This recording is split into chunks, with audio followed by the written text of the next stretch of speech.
People often say that old houses breathe, that the wood expands and contracts, settling and shifting like the ribs of a sleeping animal. But the house the Mason family moved into did something far worse. It watched. When 17-year-old Emily Mason first saw the house in northern Wyoming, she thought it looked lonely. Tall, narrow, built in 1912, it stood on an empty stretch of land with a single dirt road leading toward the mountains. The only other structure nearby was an abandoned barn with half its roof missing. It was the kind of place people drove past without noticing. But there was something about the house Emily noticed immediately. Something that bothered her from the very first day. A tall, thin window on the second floor. Too narrow to be practical, too high for any normal room, and too dark for sunlight to ever reach. It looked like someone had sliced the house open and placed the window there as an afterthought. Almost like it was copied and pasted onto the wall. During the tour, Emily pointed at it and asked their realtor what room it belonged to. The woman laughed lightly, dismissively, and said, "Probably some old storage space." Houses this old always have weird features. But when Emily later checked the blueprint the realtor showed her, there was nothing. No storage room, no small extra space, nothing that would justify a window. The first night in the house, Emily heard it. A faint tapping. Not loud, not urgent, just persistent. It came from behind her bedroom wall, the wall that bordered the hallway leading toward that strange window. Her parents told her it was just pipes settling, maybe mice in the walls. She wanted to believe them, but the tapping wasn't random. It had rhythm, pattern, like someone gently knocking, testing the wall, trying to figure out where it was thinnest. The second night, she saw movement. It was nearly 2 a.m. when she woke up, feeling the unmistakable sensation of eyes on her. She sat up, heart pounding, and through the darkness, she could see the strange window across the hallway, positioned just perfectly at the end of her line of sight. A dim, pale movement flickered behind the glass. It wasn't enough to make out a figure, just the impression of something passing by, slow and silent. She told herself it could be shadows from outside, a passing car, the moon moving behind clouds. But no cars passed. No moonlight reached that side of the house. And the shape she saw didn't look like something walking past the window. It looked like something stopping in front of it, pausing, watching. On the fourth night, she pressed her ear to the wall as the faint noise returned. No longer tapping, but a thin scraping sound. Steady, back and forth, like long fingernails dragging along the inner surface of the wall. It was too slow, too controlled to be an animal. When she told her parents again, they exchanged glances. Her father muttered something about old wiring, but Emily could tell they were unsure. Her mother suggested putting on a sound machine to help her sleep if the noises bothered her. Emily didn't argue. She knew they didn't hear what she heard. In the morning, she studied the outside of the house, measuring distances from windows and walls. The strange tall window should have opened into some kind of room. Yet inside, all that existed was a narrow hallway leading toward a smooth, seamless wall. No door, no opening, nothing that hinted at a room existing behind that window. She pressed her hand against the wall. It was cold, far colder than any other wall in the house, and unnaturally smooth, almost polished. Not old paint, not drywall, something else entirely. That night the tapping returned, louder and closer. Emily turned her lamp on, heart racing. The noise fell silent instantly. The sudden quiet was somehow worse. Then came the breathing, a deep, slow inhalation, a long, controlled exhale from behind the wall. She froze, unable to scream. The breath was unmistakable, too human, too real.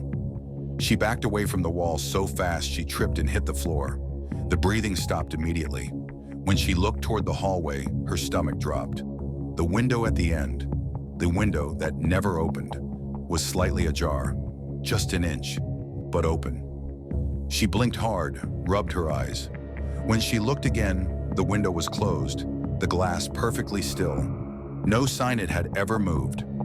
But under the moonlight, right at the center of the glass, she noticed a smudge, a long, thin streak, as if someone had dragged a wet finger downward from the inside. The next morning, she begged her parents to call someone. They assumed she wanted an electrician, maybe an exterminator.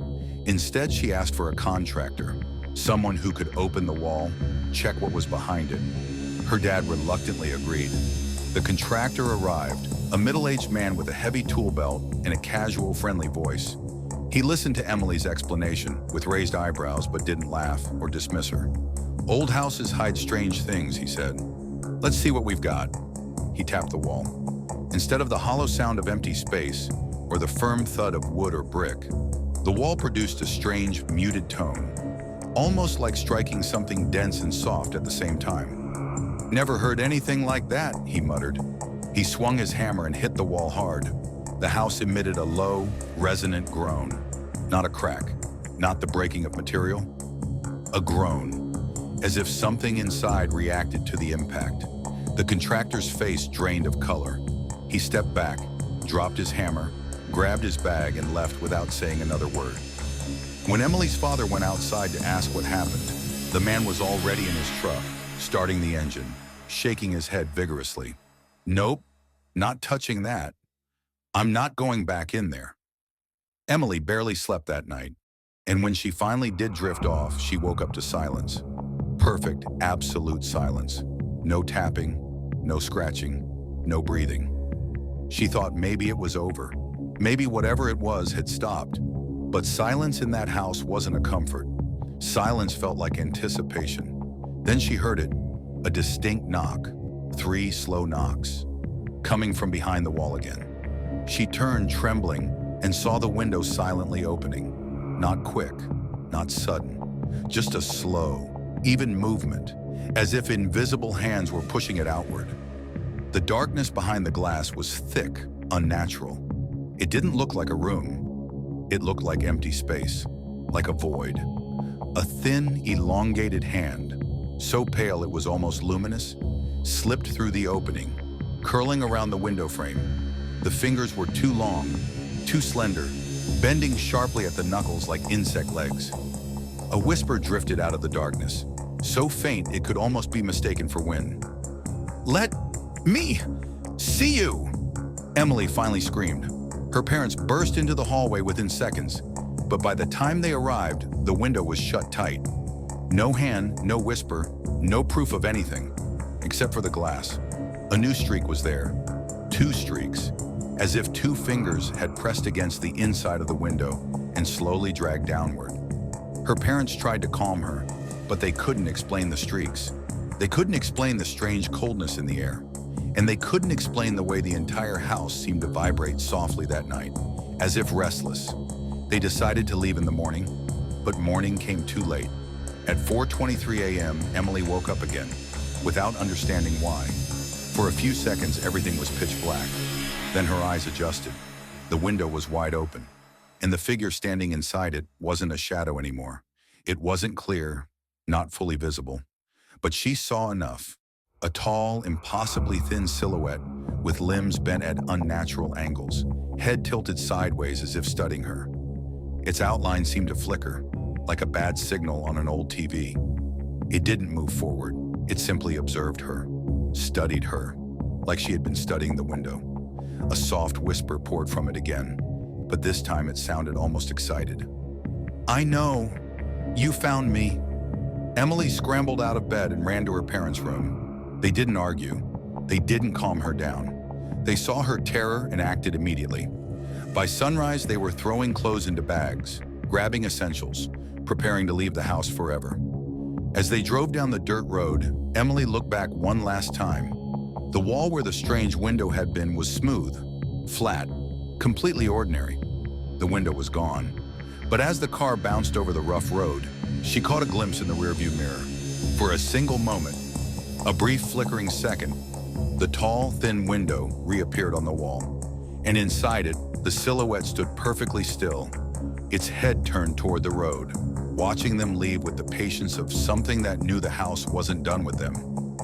Not yet, because houses don't grow new windows. Something inside them does.